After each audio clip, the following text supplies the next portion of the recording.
নিয়োগ বাতিল হওয়া প্রাথমিকের শিক্ষকদের অবরোধে জলকামান, সাউন্ড গ্রেনেড, পুলিশের লাঠিচার্জ।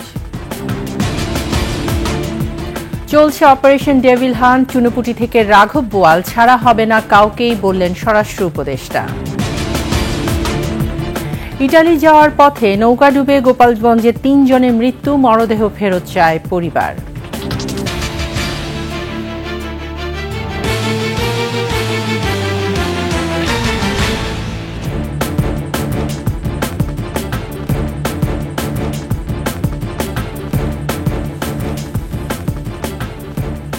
শুনছিলেন সংবাদ শিরোনাম। আমন্ত্রণ ২১ দেশের সংবাদে, সাথে আছি আমি তাইজিন রহমান। দর্শক, ২১ টেলিভিশনের সংবাদ একই সাথে সরাসরি দেখতে পাবেন আমাদের ফেসবুক পেজ www.facebook.com/2124 অনলাইনে। এছাড়া সাবস্ক্রাইব করতে পারেন www.youtube.com/@21etv চ্যানেলে। এছাড়া সংবাদে আরও থাকছে: রাঙামাটির কাপ্তায় ডিম ফল গবেষণায় সফলতা, কৃষিতে নতুন আশার আলো।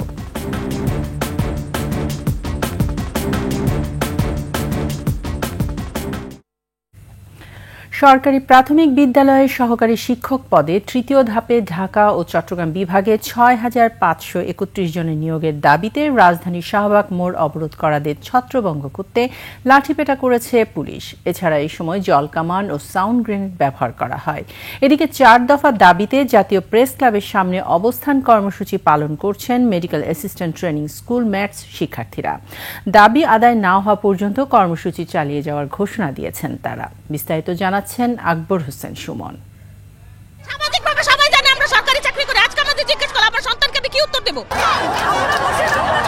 শিক্ষক নিবন্ধন ও প্রত্যয়ন কর্তৃপক্ষের নিবন্ধিত নিয়োগ প্রত্যাশী ও সুপারিশপ্রাপ্ত প্রাথমিকের শিক্ষকরা সোমবার বেলা ১টার দিকে শাহবাগ মোড় অবরোধ করেন। সিগনেচার করে তাদের সব অনুমোদন নিয়ে রেজাল্ট পাবলিশ করছে। এখানে আমাদের কি দোষ বলেন? হাইকোর্ট আমাদের বিপক্ষে চলে গেছে, সব আমাদের শুনানি পক্ষে থাকার পরে কিভাবে বিপক্ষে যায়? 2 বছর ধরে একটা চাকরির জন্য এত কিছু হচ্ছে, আমাদের সাথে অন্যায় অবিচারের শেষ কোথায় হবে?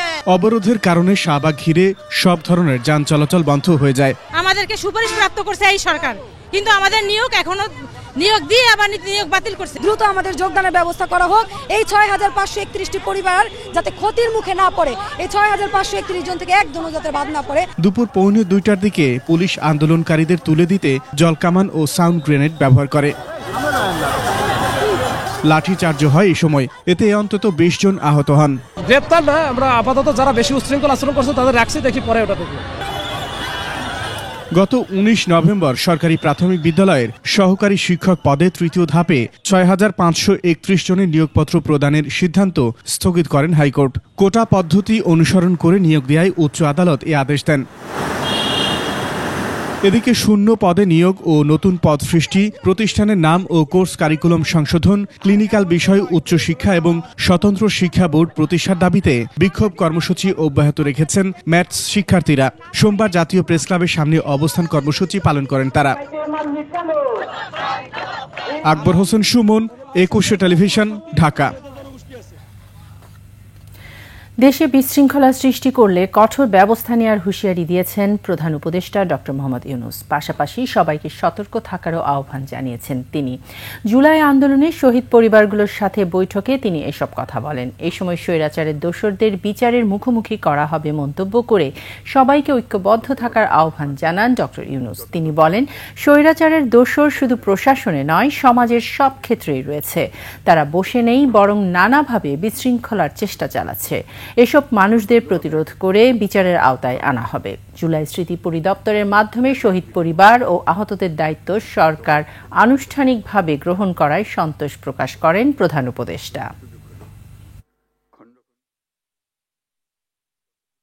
আর আমরা যদি অবিচারে নেমে যাই, তাহলে তাদের আর আমাদের তফাৎ হলো কি? আমরা অবিচারে নামবো না। আমরা যাদের অপরাধী তাদেরকে পুলিশের হাতে, আইনের হাতে সোপর্দ করব, আর যারা অপরাধী নয়, যে পুলিশের হাতে দেওয়ার মতো নাই, তাদেরকে মানুষ করব যে ভাই এই দেশ আমরা একসঙ্গে করি, যেই দেশের স্বপ্ন আমরা দেখতেছি, তোমরাই স্বপ্ন দেখে। তো এই দেশ আমার একার না, তোমারও এই দেশ।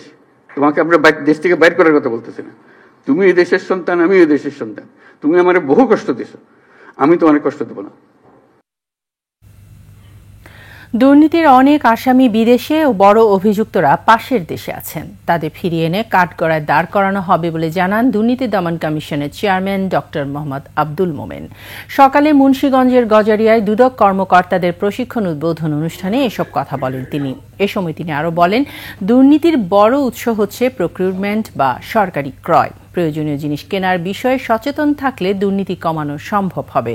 অপারেশন ডেভিল হান্ট কর্মসূচি থেকে দুদক বেনিফিট পেতে পারে বলেও মন্তব্য করেন চেয়ারম্যান। অনুষ্ঠানে দুর্নীতি বন্ধের পাশাপাশি নিরপরাধ ব্যক্তি যেন হয়রানির শিকার না হন সেদিকে নজর রাখার আহ্বান জানান বক্তারা। দুদকের বিভিন্ন মামলার অনেক আসামি এখনো পলাতক আছে, কেউ কেউ দেশ ছেড়ে চলে গেছে। আমরা চেষ্টা করবো সেসব আসামিকে আমরা যাতে বিচারের কাঠগড়ায় দাঁড়া করাতে পারি। কয়েকজন বড় আসামির কথাই জানি যে আমাদের পার্শ্ববর্তী দেশে আছেন, তো সেটা মানে সরকারি পদক্ষেপ যেভাবে হবে নিশ্চয়ই একটা সময় আমরা আশা করবো যে তাদের আমরা কাঠগড়ায় দাঁড়া করতে পারবো। অপরাধী ও সন্ত্রাসীদের ধরতে সারা দেশে চলছে ডেভিল হান্ট অভিযান। ধরা পড়ছেন ফ্যাসিস্টের সহযোগী সহ বিভিন্ন পর্যায়ের অপরাধী। অভিযানে রাঘব বোয়াল, চুনুপুটি কেউ ছাড় পাবে না বলে জানালেন স্বরাষ্ট্র উপদেষ্টা। প্রতিনিধিদের তথ্য ছবিতে ডেস্ক রিপোর্ট। ডেভিল হান্ট অভিযানে গাজীপুরে সিরাজগঞ্জ ৬ আসনের সাবেক সংসদ সদস্য চয়ন ইসলাম সহ ১০০ জনকে আটক করা হয়। এর মধ্যে নগরীতে ৭৯ জন এবং জেলা পুলিশের অভিযানে ২১ জন আওয়ামী লীগ নেতাকর্মীকে আটক করা হয়। কোন দল সেটি বিবেচ্য বিষয় নয়, বিবেচ্য বিষয় হচ্ছে জনগণকে স্বস্তি দিচ্ছে কি অস্বস্তি দিচ্ছে, জনগণকে হুমকি দিচ্ছে কি হুমকি দিচ্ছে না, সন্ত্রাস করছে কি করছে না, সেটি হলো আইনের বিবেচ্য বিষয়।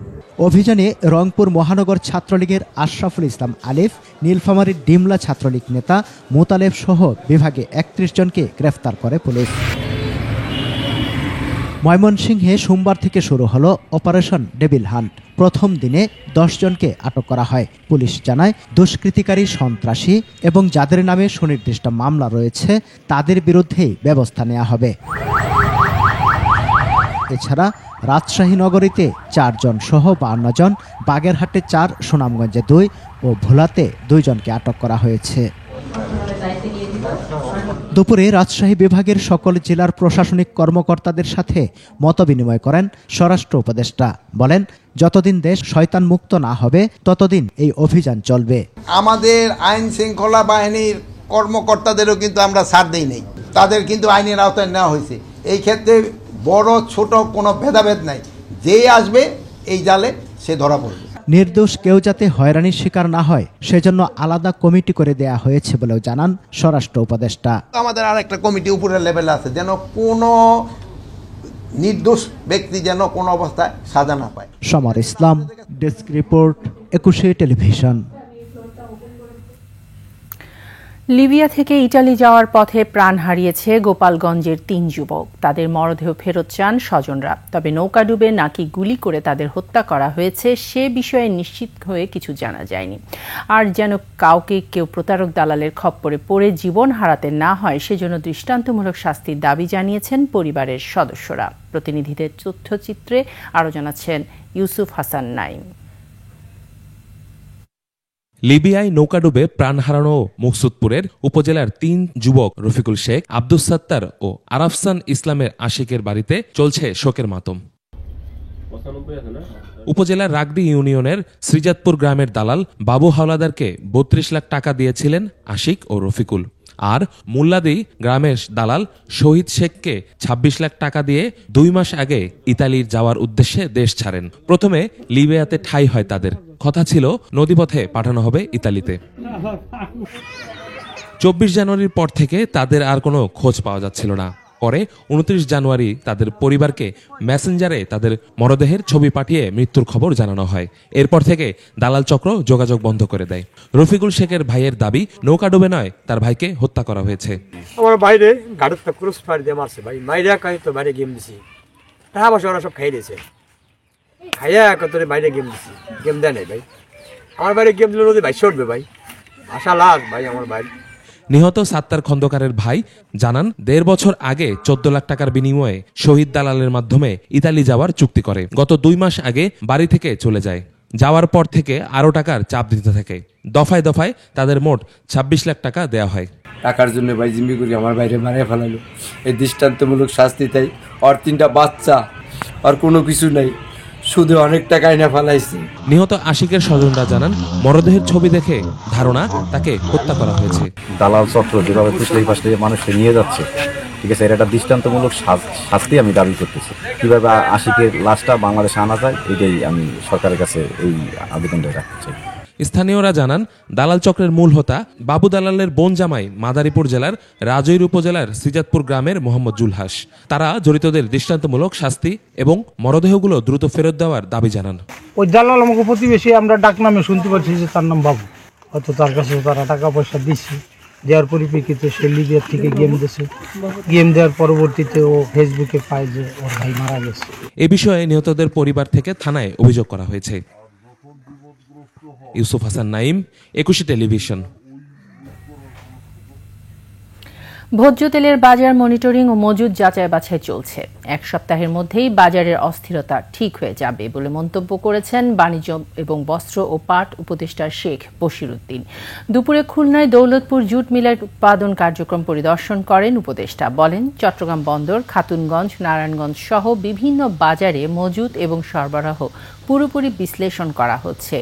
তেল নিয়ে যে ব্যবস্থা নেওয়া হয়েছে তাতে সপ্তাহ খানেকের মধ্যে বাজারের অস্থিরতা ঠিক হয়ে যাবে।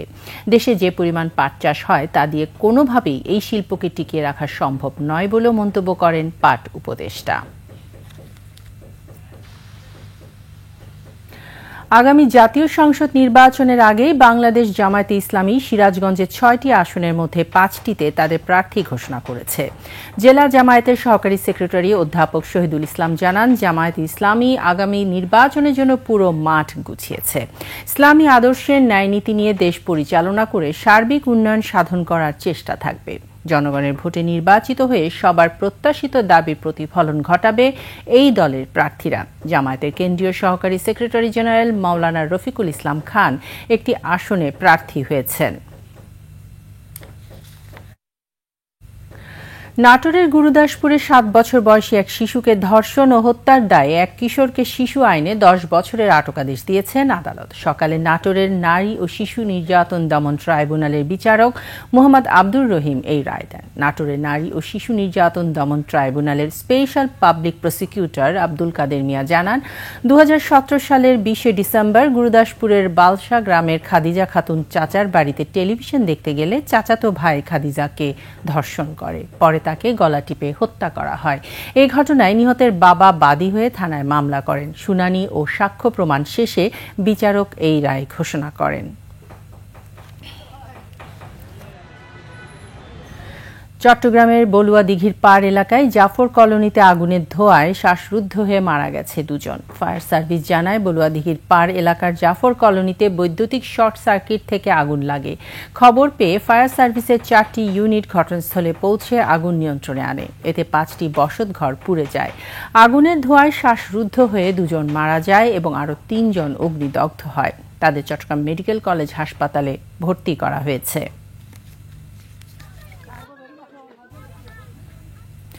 সিরাজগঞ্জে অপপ্রচার ও মহাসড়ক অবরোধের মাধ্যমে জনদুর্ভোগ সৃষ্টির প্রতিবাদে সংবাদ সম্মেলন করেছে বৈষম্য বিরোধী ছাত্র আন্দোলন জেলা কমিটির নেতারা। সকালে সিরাজগঞ্জ প্রেস ক্লাবের সংবাদ সম্মেলনে বক্তারা বলেন, 8ই ফেব্রুয়ারি বৈষম্য বিরোধী ছাত্র আন্দোলনে কেন্দ্রীয় কমিটি 284 সদস্যের সিরাজগঞ্জ জেলা কমিটি গঠন করে। এই কমিটিতে চাঁদাবাজি ও দখলদারিত্বের সাথে সম্পৃক্ত ও অন্য ছাত্র সংগঠনের পদধারীদের জায়গা দেয়া হয়নি। এতে ক্ষুব্ধ হয়ে তারা নতুন কমিটির বিরুদ্ধে অপপ্রচার ও মহাসড়ক অবরোধ করে জনদুর্ভোগ সৃষ্টি করছে। কোনো ছাত্র সংগঠনে পদবি নেই এমন যোগ্য ছাত্রদের আগামীতে উপজেলা ও বিভিন্ন কমিটিতে জায়গা দেয়া হবে। বক্তব্য দেন সংগঠনটির স্থানীয় নেতা সজীব সরকার, সিনিয়র মুখ্য সমন্বয়ক জুবায়ের আল ইসলাম সেজান সহ অন্যান্যরা।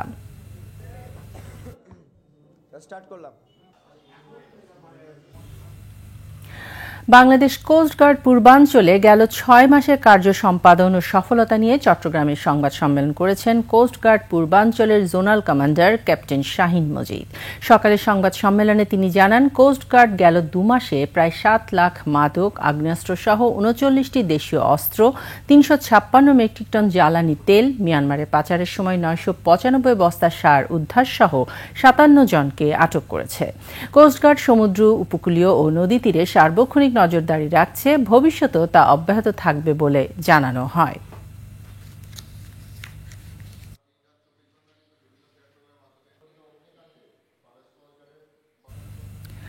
ব্রাহ্মণবাড়িয়া সরাইলের বেরতলায় জাতীয় কবি নজরুল বিদ্যানিকেতনের পুরস্কার বিতরণ অনুষ্ঠানের আয়োজন করা হয়। অনুষ্ঠানে বক্তারা বলেন, স্বাধীন জাতিসত্তা তৈরিতে কবি নজরুলের সৃষ্টি চর্চার বিকল্প নেই, আর তা শুরু করতে হবে প্রাথমিক শিক্ষা থেকেই। অনুষ্ঠানে 15 জন শিক্ষার্থীকে শিক্ষাবৃত্তি দেওয়া হয়। এছাড়াও বার্ষিক প্রতিযোগিতায় অংশ নেওয়া শিক্ষার্থীদের 140 জনকে পুরস্কার দেওয়া হয়। এতে বক্তব্য দেন বিশিষ্ট নজরুল গবেষক, সাহিত্যিক ও অর্থ মন্ত্রণালয়ের কর্মকর্তা মোহাম্মদ জিহাদুদ্দিন, ইসলামী চিন্তাবিদ ও সাহিত্যিক মোহাম্মদ জাইনুল আবেদিন, লেখক ও সাংবাদিক সমর ইসলাম ও 21 টেলিভিশনের ব্রাহ্মণবাড়িয়ার প্রতিনিধি মীর মোহাম্মদ শাহিন।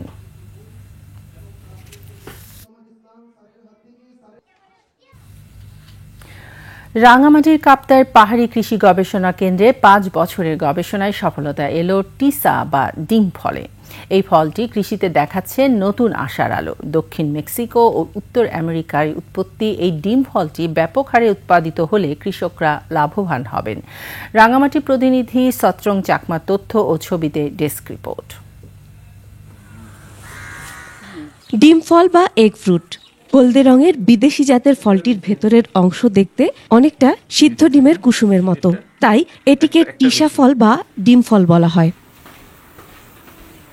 ফলটির বৈজ্ঞানিক নাম পাউটিরিয়া ক্যাম্পেচিয়ানা। এই ফলটি দক্ষিণ আমেরিকা, উত্তর আমেরিকা, ব্রাজিল সহ কয়েকটি দেশে উৎপাদিত হয়। 5 থেকে 6 বছর বয়সে একটি গাছে গড়ে 450 থেকে 500 ফল ধরে। উচ্চ পুষ্টিগুণ সম্পন্ন এ ফলের ওজন গড়ে 190 থেকে 200 গ্রাম হয়। প্রতিটি গাছ থেকে ফলন পাওয়া যায় 65 থেকে 70 কেজি। ফলটা পাকলে আপনার ভিতরে একবার ডিমের কুসুমা যেরকম ওরকম খাইতে খুবই টেস্ট। জীবনে প্রথম খেলাম, খুব ভালো লাগলো। ফলটা খেতেও ভালো, দেখতেও সুন্দর। চাষিরা এই চাষ করে তাইলে মোটামুটি লাভবান হতে পারবে, কারণ যেহেতু এটা অপ্রচলিত ফল। রাঙামাটির রায়খালীতে পাহাড়ি কৃষি গবেষণা কেন্দ্রে 2014 সাল থেকে 2018 সালে পরীক্ষামূলকভাবে প্রথম এ ফলের চারা রোপণ সহ গবেষণা শুরু হয়। গেল 5 থেকে 6 বছরে গাছগুলোতে ফুল ও ফল আসতে শুরু করেছে। এর গাছে কোনো ধরনের রোগ বা পোকামাকড়ের তেমন কোনো আক্রমণ দেখা যায় না, এবং এই ফলে প্রচুর পরিমাণ ভিটামিন, মিনারেল এবং এটা উচ্চ পুষ্টিমান সমৃদ্ধ একটা ফল। অনেকটা সফেদার আকৃতির ফলটি সুস্বাদু ও মিষ্টি। প্রক্রিয়াজাতের মাধ্যমে কেক, চকলেট, পনির, জুস এবং আইসক্রিম সহ বিভিন্ন খাবার তৈরি করা যায়। Masum আলিসা, desk report, 21 television. শেষ করছি 21 দেশের সংবাদ। যাবার আগে সংবাদ শিরোনামগুলো জানিয়ে দিচ্ছি আরও একবার। নিয়োগ বাতিল হওয়া প্রাথমিকের শিক্ষকদের অবরোধে জলকামান, সাউন্ড গ্রেনেড, পুলিশের লাঠিচার্জ। চলছে অপারেশন ডেভিল হান্ট, চুনোপুটি থেকে রাঘব বোয়াল ছাড়া হবে না কাউকেই, বললেন স্বরাষ্ট্র উপদেষ্টা। ইটালি যাওয়ার পথে নৌকা ডুবে গোপালগঞ্জের 3 জনের মৃত্যু, মরদেহ ফেরত চায় পরিবার।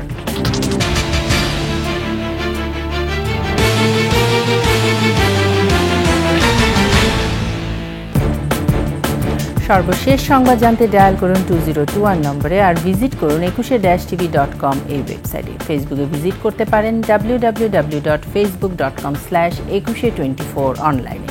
এছাড়া সাবস্ক্রাইব করতে পারেন www.youtube.com/@21etv চ্যানেলে।